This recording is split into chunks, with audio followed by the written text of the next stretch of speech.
How can phishing bypass multi-factor authentication? Imagine trying to keep your house safe with multiple locks, but someone tricks you into giving away the key. That's what happens when phishing attacks target multi-factor authentication. Multi-factor authentication is a security step that asks for at least 2 types of proof before granting access.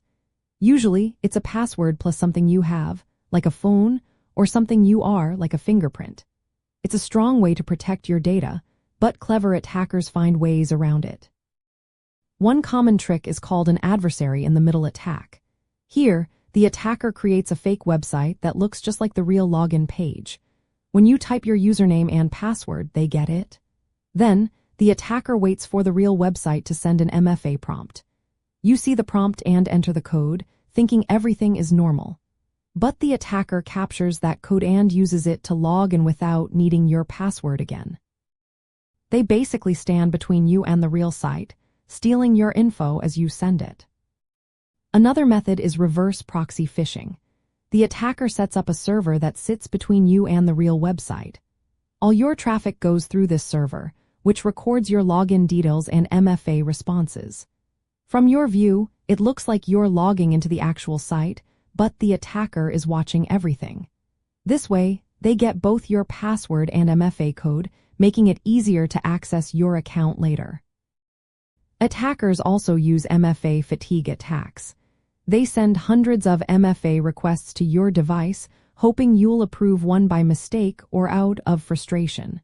Once you approve a prompt, they get access. It's like being overwhelmed with notifications until you click yes just to stop them. Some attackers try to downgrade security by forcing the system to use weaker MFA methods like SMS codes. These are easier to intercept because messages can be hacked or stolen through malware. If you accept using SMS for MFA, they can grab the code and get in. Session hijacking is another trick. After you log in and complete MFA, your browser gets a session cookie that keeps you logged in. If an attacker steals that cookie through phishing or malware, they can impersonate you without needing to go through MFA again. Social engineering is also a threat. Attackers trick users into giving away access by fake login pages or asking for permissions to third-party apps.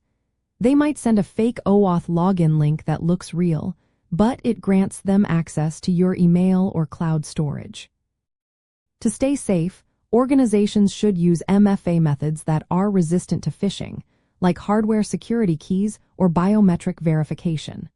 They should block older authentication protocols that don't support MFA.